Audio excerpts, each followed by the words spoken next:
안녕하세요. 올해가 12월 연말, 올해 1월달인데 훌쩍 지나갔죠. 근데 여기 계신 분들, 보살님들, 과사님들도 많이 계시는데 세월이 엄청 빠른 것 같아요. 세월이, 아니, 반대로 얘기할까? 그래도 나는 세월이 느긋하다 하시는 분. 아무도 없으시네. 그건 세월이 굉장히 빨라요. 하루가 바쁘게 지나갔죠. 근데 왜 그러실 것 같아요? 젊을 때 20대, 30대, 40대, 50대 그때마다 세월이 또 다르게 듣잖아요. 왜 그러실 것 같아요? 좀 죄송한 말을 좀 해야 되나? 죽을 때가 가까워서 그래. 내일부터 저수지 모에 올라가자마자 그냥 기분 나쁜 말을 하지. 그런 게 아니라 제가 요즘 법구경을 가지고 불교방송 QS에서 이렇게 하루에 한 번씩 이렇게 문자 서비스를 하면서 원고를 많이 하다 보니까 늙음의 장, 또 죽음의 장, 되게 그 내용이 있어요. 거기에는 그런 표현이 많아요. 그러니까 자기가 언제 죽는지도 모르고 그냥 띵가띵가 놀다가 보니까 그냥 죽어있다. 뭐 이렇게까지 우리가 부처님 말씀하시고 또 어떤 부분이 나오냐면 좀 이제 머리에 지혜는 살 찌워야 되는데 나 노느라고 뭐 살만 찌운다 이런 표현도 있어요. 근데 우리가 뭐 육체를 표현해서 조금 잘못 오해할 수도 있겠지만 지혜를 점점 키워야 된다. 근데 이제 오늘 이렇게 여기를 오는데 한 25분, 30분 정도 걸려서 와요. 빨리 그래도 그렇게 빨리 온 건 아니에요. 제가 처음 여기 올 때 내비게이션이 고장이 좀 났어요. 근데 이제 요즘에 한동안 또 뭐 코로나로 인해서 밖에 나갈 일도 없고 그리고 평소에 제가 차를 많이 안 쓰니까 그러니까 내비게이션이 오다가 잘 안 되다 보니까 저 사람 타다 오만 들다 1시간 넘게 한 10분 만에 도착했는데 그때만 해도 오늘 좀 걸렸네. 그리고 내가 참 잘했다. 참 나도 참 기분이 밝으네. 이게 두 번째 달도 뭐 조금 헤매다가 조금 그래도 일찍 왔어. 또 사방팔방 헤매다 보면 내비가 안 되니까 뭐 저쪽으로 갔다가. 근데 이제 요즘에 내비를 고치고 바로 와서 올림픽대로를 타서 빡 오니까 한 30분도 안 걸려. 제가 무슨 생각을 했냐면, 우리 인간의 어리석은 것도 그렇겠구나. 그런데 내비를 고치고 지름길을 알게 되고 이러니까 빨리 오는구나. 그러니까 우리가 중생으로 살고 있는 게 그게 자기가 그렇게 잘했다고 생각하고 있겠구나. 그래서 제가 오늘도 차를 타고 오면서 오늘도 한 가지 제가 공부를 했어요. 그 내비를 고치고 빨리 올 수 있는데도 그 전에 1시간 넘게 오만 사막팔을 다니고도 자기가 빨리 왔다고 잘했다고 착각을 하고 있다. 그러니 우리 인간의 번뇌가 얼마나 참 그렇구나. 오늘은 저 스님이 왜 이게 없다 싶으죠? 없어요. 오늘은 PPT를 준비를 안 하고 가능하면 페이퍼에다가 많은 걸 실었어요. 왜냐하면 이 페이퍼를 언제까지고 여기 있는 내용이 언제까지 꼭 두고두고 한 번 더 보시라고. 자, 그러면 오늘 무슨 얘기를 하려냐면 금강경 이야기입니다. 금강경에 보면은 오늘은 제가 그 내용을 안 하고 다음에 드릴 건데 금강경에 보면 아마 많이 독서해봐서 알아요. 금강 보시를 그렇게 많이 하고 삼천대천세계 제부를 보시하고 어마어마한 보시를 하고 몸으로도 보시를 하고 아침 점심 저녁으로도 그렇게 많은 보시를 해도 다른 보시한 것보다 하잘 것 없다 쉽게 얘기하면 이렇게 표현하고 있어요. 그래서 쉽게 얘기하면 금강경에서는 제보시를 얘기하고 얘기를 하면서 제보시보다 법보시가 가장 소중하다 이렇게 말씀하고 있어요. 자, 그러면은 금강경에서는 우리가 금강경도 대승불교 경전이에요. 그래서 금강경은 대승불교 경전이면 대부분의 대승불교 경전에는 가장 주제가 많이 쓰고 있는 게 육바람이래요. 혹시 육바람을 다 기억하세요? 그리고 이 양을 한 번 나왔을 때 그래도 한 번만이라도 같이 해볼까요? 첫 번째 육바람이 보시, 지게, 인욕, 정진, 선정, 지혜. 이 6가지가 육바라밀이라고 하는데 이 육바라밀은 대수불교 경전마다 한 걸리지 않은 곳이 없어서 다 소개를 하고 있어요. 금강경도 그래요. 근데 희한하게 이상하다. 금강경은 그렇게 많이 안 나오는데 보시만 얘기 많이 나오지. 아니에요. 금강경에는요. 보시 얘기가 가장 많이 나오고 지계 인욕이 나오고 선정지혜는 안 나와요. 그런데 금강경에서 보시 얘기를 하면서 무주상 보시 하면서 그럼 보시 얘기만 하느냐 그건 아니고 보시 얘기가 지계 인욕 선정지혜를 다 포괄하고 있는 내용이에요. 네, 다 들어있는 거지. 그러니까 보시가 가장 이제 제일 먼저 육바라밀 가운데 제일 먼저 나오기 때문에 보시를 중점적으로 하는 거지. 자, 무주상 보시가 있으면 무주상 지계가 있고 무주상 인욕이 있고 무주상 정진이 다 있는 거예요. 이제 이 부분은 이제 인욕 얘기를 또 다음 기회에 제가 말씀을 드릴 건데 오늘은 이제 보시 얘기만 드리면서 보시가 이렇게 또 금강경에서 이렇게 많은 보시 얘기가 나오고 있지만 보시의 진정한 뜻이 뭔가 생각해요. 자, 그러면 이제 보시는 육바라밀 가운데 처음에 나오는 게 보시에는 몇 가지가 있냐면 아마 프린트물에도 있어요. 제보시가 있고 법보시가 있고 무예보시가 있어요. 그런데 다 설명하기에는 그래서 오늘 제보시는 뭐로 했죠? 물질적으로 보이는 물체예요. 부처님께 쌀 공양하는 것도 보시고 물론 공양이란 말도 쓰지만 원래 똑같은 의미로 쓸 수 있는 거예요. 그 다음에 물건을 사주는 거, 스님들한테 공양을 올리는 거, 보시하는 거, 물질적인 형체. 또 어떤 분들은 부처님 당시에는 사찰을 보시를 많이 하셨어요. 스님들이 사찰에 거주하셔야 될 때가 있었기 때문에 그래서 이제 사찰 보시를 하시는 분들이 많은데 우리나라에도 종종 사찰 보시 하시는 분들이 계셔요. 근데 이제 스님들 중에 10분 중에 한 분은 사찰 보시한 절에는 잘 안 가려고 그래요. 언젠가 제가 그런 말씀 드린 적이 있었나요? 이제 조금 이제 껄끄러운 거 필요 없잖아요.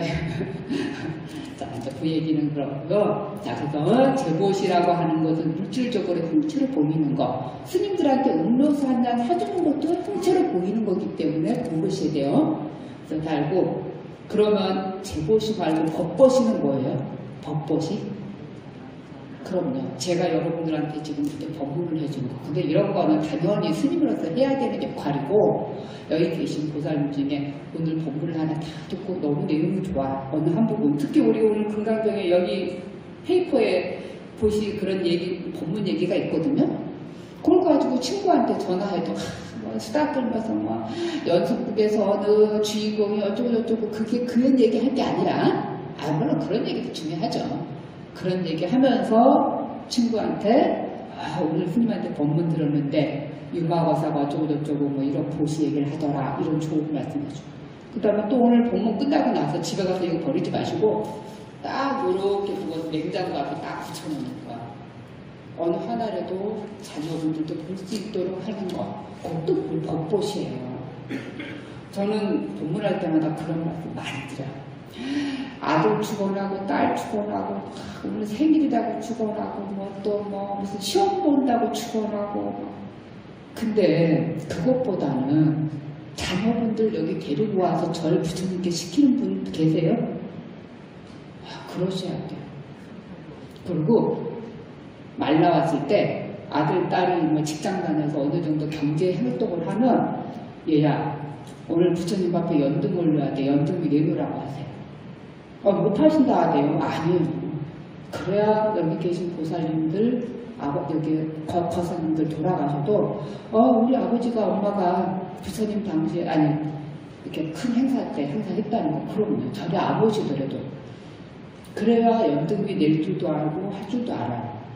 그리고 또 이런 일이 있었어요. 제가 대학에서 강의할 때 오래됐는데 제가 학생이었는데 과제를 냈는데 그 과제 내용 중에 이런 내용이 있어요. 자기가 이제 대학교 경영계 학과니까 동국대 경영학과면은 꽤 그래도 열심히 해서 오네요. 근데 그 친구가 이런 말을 썼더라고.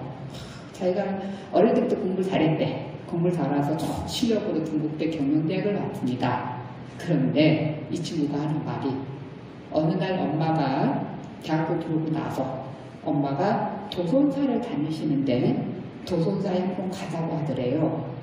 그래서 이제 아유 할 수 없지 엄마 따라서 그냥 억지로 그래도 저래도 가본 적도 없대 이 친구가. 그래서 이제 엄마 따라서 억지로 이제 엄마가 그날 건강이 좀 안 좋으셔서 엄마 따라서 절에를 왔는 도손사를 갔는데 엄마가 108배 해야 된다고 그래. 그래서 엄마가 108배를 하시더래 계속. 그러니까 평소에 더 하셨겠죠. 그래서 너도 절하라고 하더래. 그래서 이 딸이 그냥 어쩔 수 없이 엄마 옆에서 몇 번 절을 했어요. 엄마는 108배를 하고. 그러고 나오는데 다리가 후들후들 떨리더래요. 얘가 20살 딸인데 그때 알았대요. 얘가 아 우리 엄마가 내가 똑똑해서 대학에 들어온 게 아니라 우리 엄마가 나를 위해서 이렇게 기도를 해서 나는 몇 번 절하고도 다리가 아픈데 엄마는 이렇게 나를 위해서 3년 동안 나를 위해서 기도를 해줬기 때문에 내가 대학에 들어왔구나 라고 느꼈다는 거예요. 그러면서 이 애가 언제고 항상 꼭 매달은 아니어도 엄마 따라와서 엄마 따라 절에 가야지 라고 이 말 했더라고요. 그래서 저는 그때 그걸 보고서 정말 느꼈어요. 제가 아까도 말씀드렸잖아요.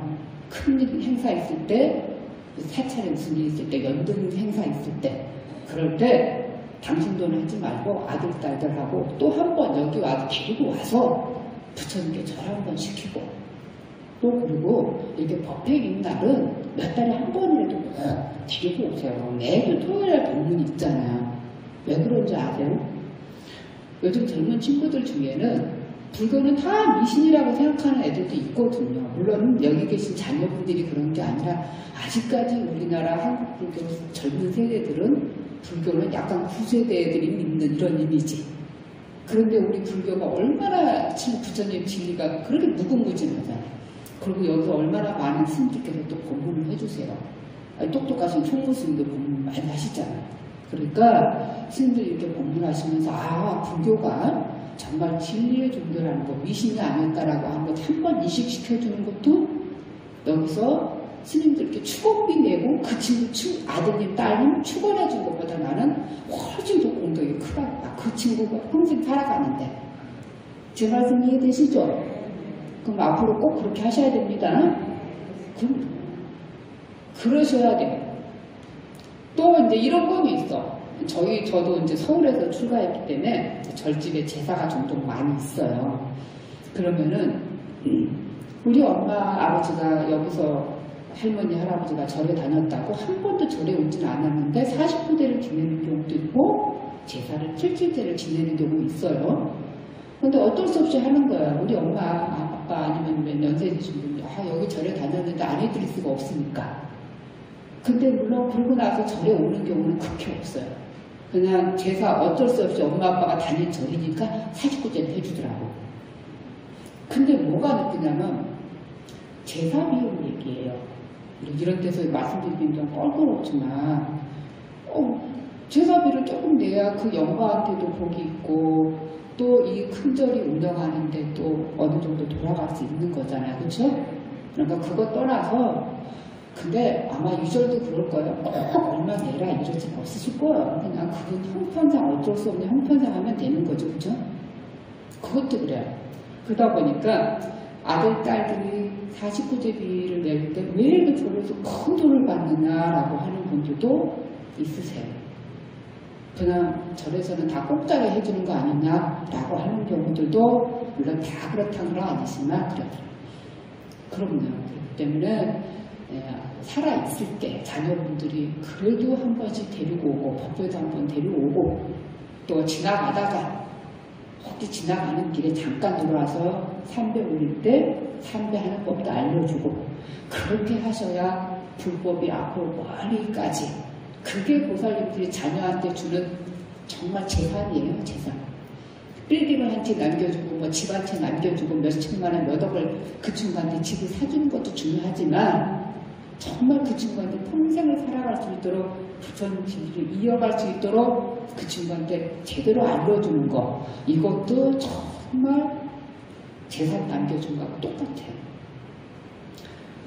오늘 본문하고 또 다른 얘기인데, 다른 얘기가 아니라 또 이제 말이 좀 다른 쪽으로 흘러가는데, 부처님께서, 헛가모니 부처님께서, 아드님이 탄생하시자마자 출가를 하게 돼요. 근데 이제 시자가 쫄쫄쫄 와가지고 뭐라 하냐면, 왕자님, 아드님 태어났어요. 그래.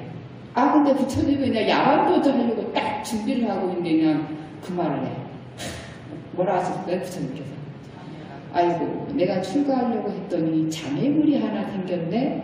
라고 하다 보니까 시자가 장애물이란 말을 건네줬어요. 그래서 아드님 이름이 장애물이에요. 장애가 됐다고. 이름이 뭐죠? 라울라. 그랬는데, 부처님이 그래도 야반도주를 하셨어요. 예. 여기 스님들 중에 야반도주 한 스님들 많아요. 저도 야반도주 했거든요. 그런데 부처님께서 이제 출가를 다 하시고 여러 스님들 밑에서 스님들이 아니라 그 당시에 여러 성자들 밑에서 공부를 하시고 그리고 이렇게만이 아니구나 라고 하시고 부처님께서 결심을 하시고 보리수 아래에서 6년간을 수행을 하셨어요. 그러고 나서 이제 새벽도를 보고 딱 공부를 하셨어요. 그러니까 부처님께서 출가하신 지 6년 만에. 그러고 나서 성불을 하시고 나서 이제 좀 이따가 또 성도제일 돌아오죠? 그러고 난 다음에 이제 수많은 제자들을 거느리게 됐어요. 그러니까 부처님께서 성불을 하시고 1년쯤 지났는데 부처님의 고향 카필라성에서 연락이 왔어요. 아버지가 정반왕이 뭐라 하셨냐면 아들이 성불했다고 하고 얼마나 많은 사람들이 부처님한테 추종하는 사람이 많은 거예요. 근데 정작 카필라성에 한 번도 안 오는 거야. 그래서 부처님 좀 우리 카필라성에 한 번만 방문해달라고. 그래서 부처님께서 성불한 지 딱 1년 만에 카필라성을 방문을 했어요. 카필라성에 방문을 딱 했고 이제 그곳에서도 부처님 똑같이 수행자로서 탁발도 나가시고 집에 그 궁전에서 공양을 안 드시고 그 딱 이제 탁발을 나갔는데 라울라 아드님이 7살이야. 근데 아버지를 한 번도 본 적이 없어. 그래서 이제 야쇼다라 부인이 부처님이 출가하실 때는 아들의 부인이셨던 야쇼다라 공주가 그 라울라 보고 저기 탁발하고 계신 분이 네 아버지다. 네 아버지인데 아버지한테 가서 재산을 달라고 그래라. 재산. 거기서 재산이라는 용어가 나와요. 무슨 재산을 얘기해요? 부처님께서도 왕자 출신이니까 어마어마한 땅이 있고 어마어마한 무슨 재산이 훔쳐놓은 황금이 있어서 그걸 달라고 했을까요? 아마 다 이해하셨을 거예요. 그래서 부처님 앞에 가서 어린 왕자가 7살 먹은 애가 아버지라고 안 하죠. 부처님 제가 라울라입니다. 그랬더니 네가 몇 살이냐? 7살이라고. 그래 잘 왔다.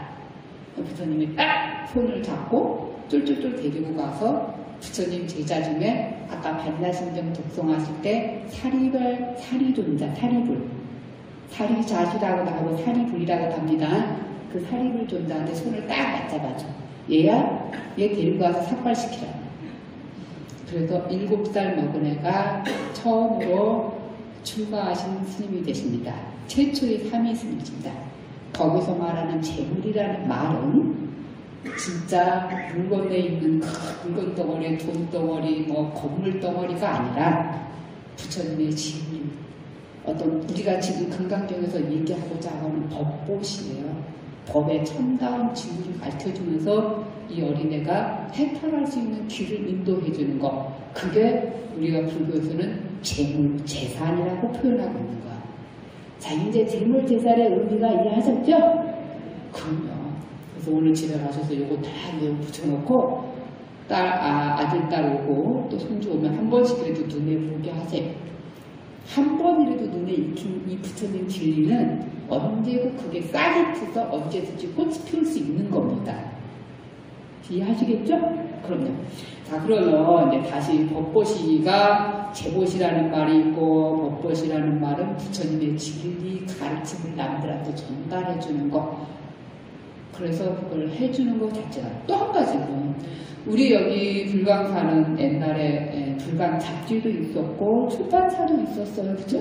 아, 지금도 있어요, 참. 그래서 이 좋은 책들을 정말 저는 광덕 교수님이 대단하시다고 생각해요. 왜냐하면 그 시대에 불교계에서 책 만들고 잡지 만든다는 것도 쉽지는 않으셨거든요. 그 사고 지금이야 뭐 그냥 그런가 보다 하지만 그래서 그렇게 좋은 가르칠 진리를 남한테 펼쳐서 보이는 거. 또 여기 계신 분들이 부처님 경전 너무 좋은 책이 있더라. 그래서 사서 친구한테 선물해 주는 거.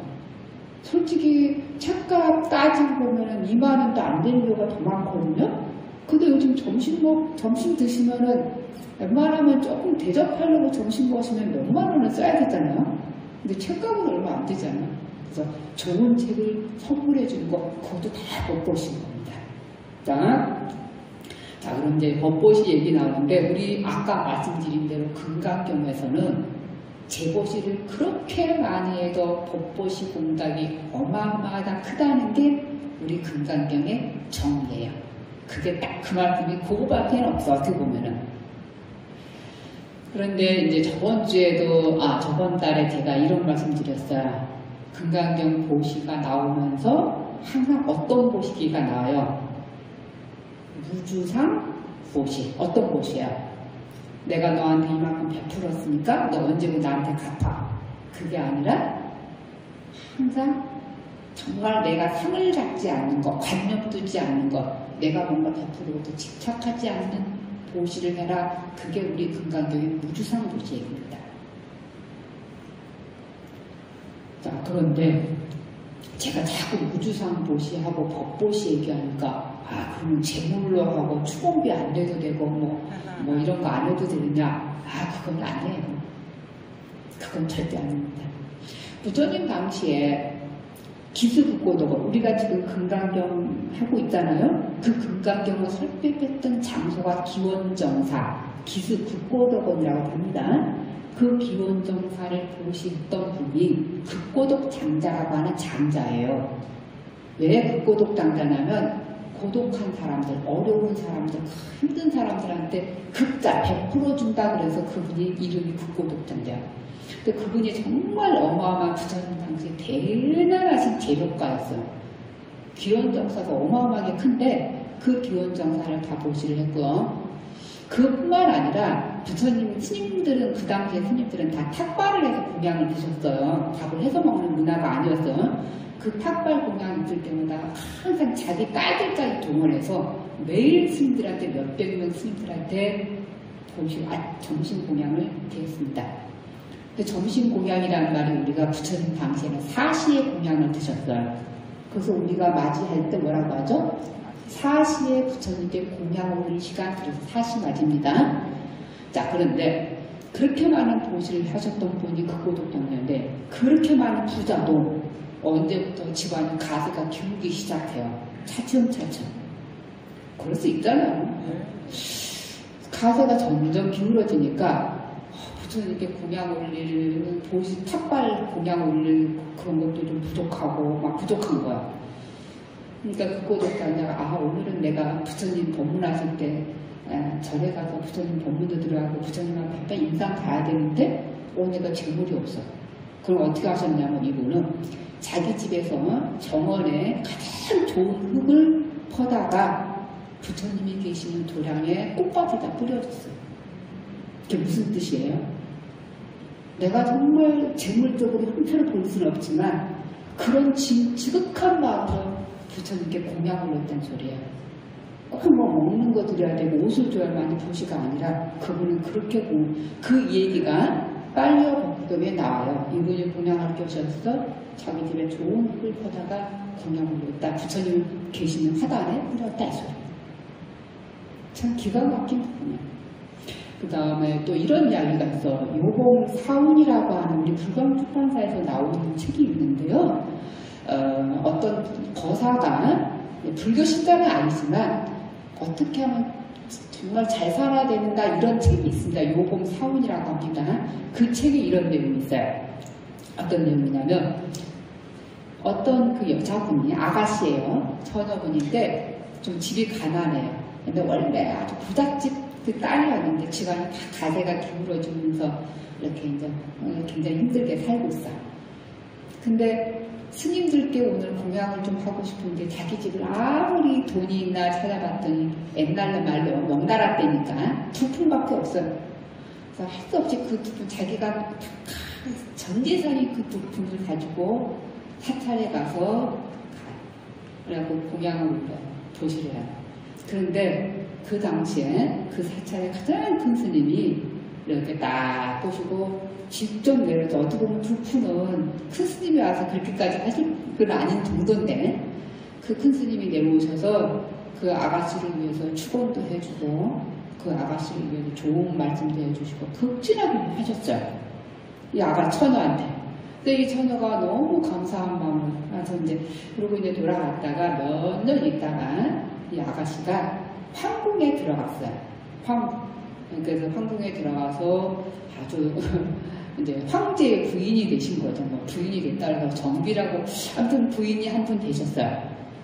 그 부인이 되셨는데 이제 어마어마한 재물도 가진 거고 어마어마한 명예를 가진 거잖아요. 근데 이 여자분이 황궁 뭐라고 부인이죠. 그 황제의 부인인데 이 부인이 내가 옛날에 말이지 사찰에서 기도도 했는데 오늘은 한번 밖에 나가서 그 사찰에 가서 한번 부처님께 절이라도 해야 되겠다라는 마음으로 시절을 쭉 끄고 딱 사찰에 도착했어. 그 사찰에 딱 도착해서 옛날처럼 큰 스님이 오셔서 인사도 하고 자기 축원을 해줄 거라고 생각을 했는데 큰 스님은 콧배기도 안 보여. 근데 거의 이제 행자나 다름없는 삼위, 이제 보니까 행자야. 근데 이제 막 추가하신 삼위 스님이 쫄래쫄래 와서 보살님, 제가 보살님에서 축원도 해줄 테니까 법당에 들어가세요. 딱 그래. 근데 이 분이 좀 섭섭해. 말이지 자기가 모르는 스님이어도 황궁에서 오신 사람인데 좀 섭한 마음으로 이제 절을 딱 하고 나오는데 물어봤어. 여기 큰 스님을 한번 뵐 수 있냐고. 그랬더니 이 삼위 스님이 그래 그럼 모시고 가죠 하고 이제 모시고 갔어. 그래서 이제 큰 스님한테 물어봤어요. 큰 스님, 옛날에 몇 년 전에 제가 아직 결혼을 안 한 처녀였을 때 여기 와서 두 푼을 내고 부처님께 스님께 공양 올리고 스님께서 직접 축원도 해주고 너무 잘해주셨는데 제가 왜 이렇게 스님 저한테 푸대접 하십니까? 라고 물어봤어요.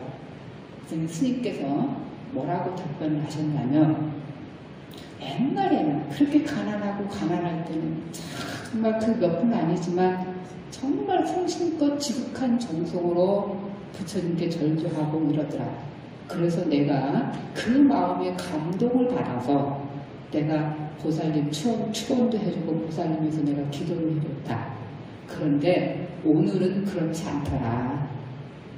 내가 다 이렇게 황궁의 부인이다. 이런 마음으로 오시고 얼굴에 약간 거만함이 있어 보이고 정말 옛날에 투푼보다 10배를 보시를 했는데도 부처님께 공양을 올렸는데도 당신은 정성이 없어 보이더라 이 말을. 그래서 그 내용의 책에 뭐라고 했냐면 이게 실제 있었던 일입니다 라고 해서 말씀을 붙였더라고요. 지금 무슨 말이 제가 하죠? 기영조나 극고독장자 이야기나 지금 방금 말씀하신 황궁의 부인 이야기나 무슨 말이에요? 재물을 보시할 때도 어떤 마음이어야 돼요? 정말 지극한 마음이 들어있어야 된다라고 하는 뜻을 담고 있는 거예요. 재물이 뭐 별로야, 법보시만이 최고야. 물론 금강경은 법보를 강조하지만 그런 정성 어린 마음으로 재물을 보시할 때도 보셔야 된다라고 하는 뜻입니다. 이제 이해하겠죠? 자, 그러면 이제 이 페이퍼에 보면 4번 얘기를 할게요. 제가 이제 참다운 보시다라고 했는데 제가 말씀드릴 때 쳐다보세요. 그죠? 보시 얘기가 금강경에도 많이 나오지만 유마경이라고 하는 경전도 있어요. 혹시 유마경 아십니까? 유마경이라는 말은 유마거사가 법을 설했다고 해서 유마경입니다. 그리고 유마경도 금강경, 반야심경과 같은 반야부 경전 가운데 하나입니다. 그래서 저는 유마경을 참 좋아하거든요. 근데 유마경에 보면 이런 얘기가 나와요. 가섭존자가 탁발을 이렇게, 가섭존자 참 누구죠? 부처님 10대 제자 가운데 어떤 분이세요? 가장 뛰어나신 분인데, 그쵸? 도타제. 아주 지금 요즘 말로 하면 사치 부리지 않고 헐벗은 채로 지극한 마음으로 수행만 하시는 스님이 있으십니다. 예, 도타제 가섭존자가 탁발을 이렇게 쫙 나가세요. 근데, 자, 탁발을 스님들이 나가는데 이 집에 갔어. 근데 이 집 보살이 밥을 안 했어, 게을러갖고. 스님 오늘 밥 안 했어요. 그래, 스님이 건너가도 옆집으로. 그 옆집 갔더니 이 보살이 나는요, 불안하게 믿어요, 스님. 스님 밥 못 줘요. 그러니까 스님 옆집 갔어. 그 옆집 보살은 또 싸돌아다녔는지 다른 데 놀러 갔어. 밥 먹을 거 없어. 그러니까, 그러다 이 집, 몇 집까지요? 7집까지. 공양을 갔는데 못 얻어 드셨어. 그러면 그날은 어떻게 하셔요? 그 스님이? 공양을 못 드시는 겁니다. 출가식입니다.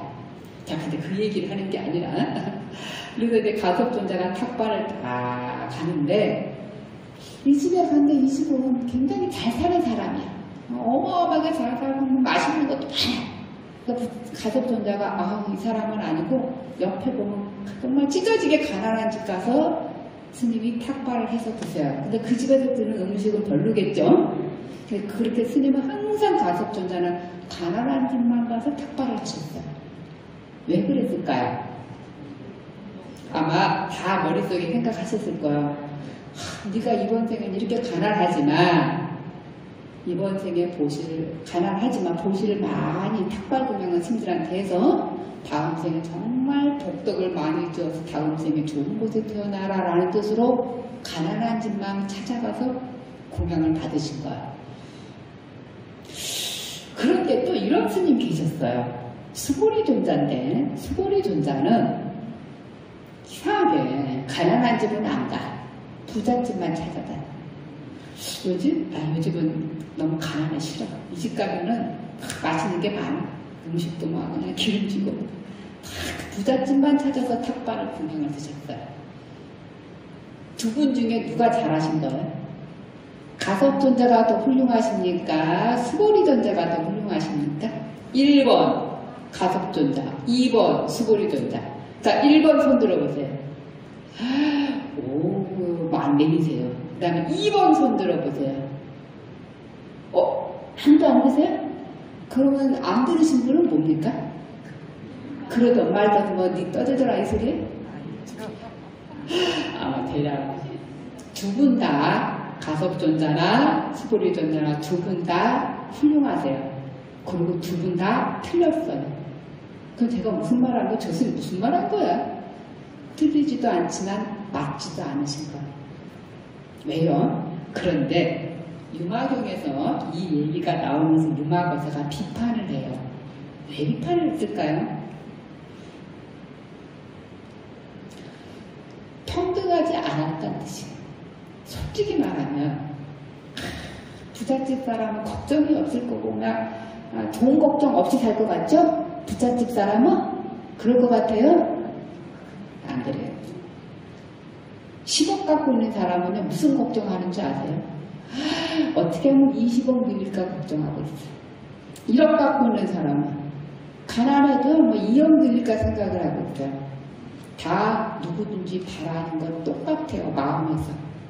내가 가난한 사람이라고 부처님께 공양을 해서 내가 잘 사고도 하지만 부잣집 사람이라고 그래. 나는 부잣집 사람이니까 이번 생에 안 해도 돼. 그럴 사람은 없어. 부잣집 사람은 이번 생에 더 많이 공양을 해서 다음 생에 더 좋은 곳에 태어나고자 하는 게 부잣집 사람들 마음이에요. 그죠? 마음은 다 똑같다 소리예요. 그래서 유마거사가 비판한 게 이거야. 부잣집 사람은 가난한 사람들 마음은 다 똑같은 거다. 그러니까 이 사람이든 저 사람들 똑같이 어떤 마음으로? 평등한 마음으로 베풀어야 되고 평등한 마음으로 탁발을 해도 진실은 평등해야 된다 이 소리예요. 그래서 유마거사가 실은 수보리존자하고 가섭존자를 비판하고 있는 것입니다. 두 분이 틀리고 맞거는 없지만 그래서 아마 제가 페이퍼에 보면 종이에 보면은 그 맨 마지막 뒤에 써 있어요. 그쵸? 일체가 모든 사람이 가난한 사람도 부자이든 평등한 마음으로 한지 이 사람이 오늘 이 사람은 이 사람, 이 사람은 이 사람 이래야 되지 뭐 이 사람은 안 되고 이 사람은 되고라고 하는 마음 갖지 말아라. 진짜 평등해야 된다 있어요. 그런데 진짜 평등에 관한 얘기가 또 있어요. 어떤 평등이냐면 유마경에 있는 말이에요. 이렇게 보시를 하래요. 어떻게 보시를 하냐면 내가 오늘 이렇게 실제로 우리 그 빨려봄의 그 내용이 나와요. 어떤 여자분이 항상 부처님께 스님들께 사시마다 항상 음식을 해갖고 사찰에 와서 스님들께 보시를 했어요. 공양을 해야 했단 말이에요. 그런데 공양을 딱 하게 해갖고 가는 도중에 너무너무 제가 굶어갖고 죽을 것 같은 사람이 길바닥에 쓰러져 있어. 그래서 이 보살이 그분들한테 부처님께 스님들께 드릴 공양을 그분들한테 드렸어요. 그러고 나서 이 보살이 다 들고 나니까 그럴 가져갈 게 없잖아요. 그래서 이 보살이 이제 빈 그릇만 가지고 저를 오셨어. 그 스님께 부처님께 이런 말씀이죠. 부처님, 제가 오다가 이렇게 가난한 사람들한테 공양을 다 줘서 부처님께 드릴 공양이 없습니다. 그 부처님이 어떠셨을까요? 화내셨을까요? 왜 나한테 줄 걸 안 갖고 왔다고? 나 같으면 그래. 이 보살이 왜 놔줘야지. 그래. 나 같은 사람은 막 화를 잔뜩 내 안 준다고. 근데 부처님은 어떻게 했을 것 같아요? 참 잘했다 이 말. 그렇게 가난한 사람한테 보시하는 것도 정말 나한테 한 거 똑같다 안 했어. 그게 빨리 법구경에 나와요. 근데 오늘 법문하니까 생각이 났습니다.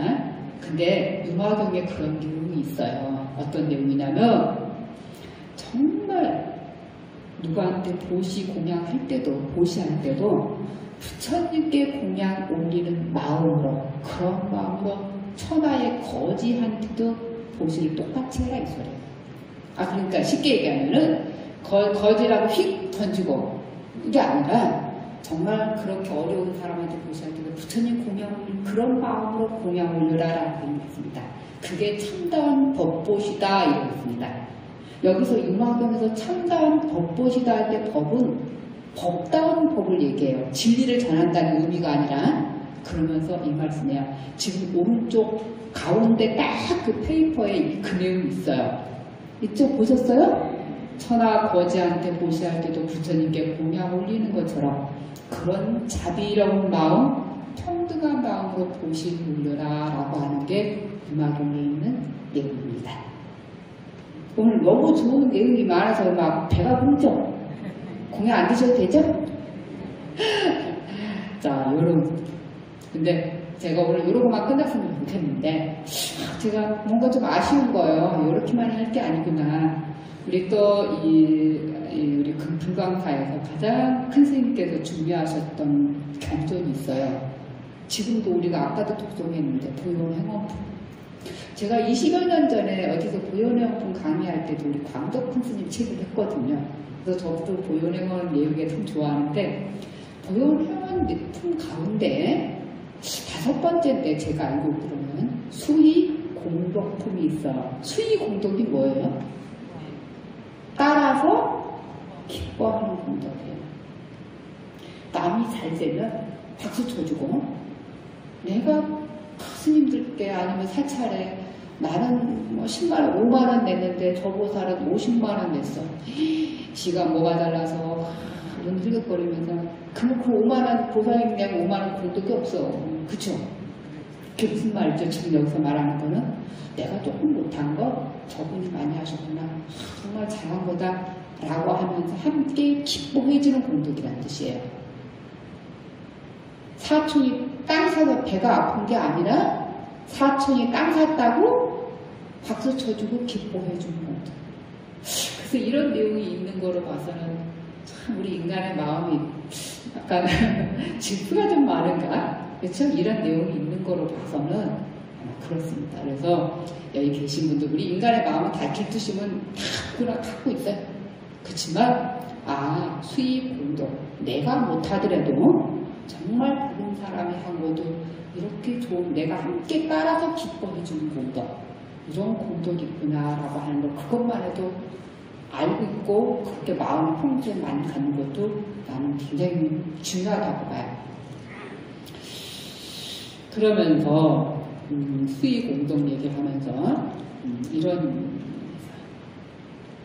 어떤 사람이 횃불을 들고 이렇게 가, 어두운데 횃불을 탁 들고 가는데 꼼꼼한 어두운데 횃불 들고 가면은 그 횃불 하나 때문에 수많은 사람들이 길에서 안 넘어지고 다 같이 가 있어요. 그쵸? 그 횃불 하나로. 그리고 딱 가면서 어떤 밥을 해 먹어야 돼. 그러면은 그 횃불로 다른 사람한테 불을 붙여줄 수가 있어요. 그쵸? 내가 이쁜 얘한테만 비춰줄까요? 얘한테도 해주고 이 사람한테도 해주고 그만 횃불 하나로 엄청난 수천 명한테 그 횃불 하나로 내가 이렇게 해줄 수가 있어. 근데 내가 이렇게 횃불을 해줬는데 내 횃불이 다 없어졌어요?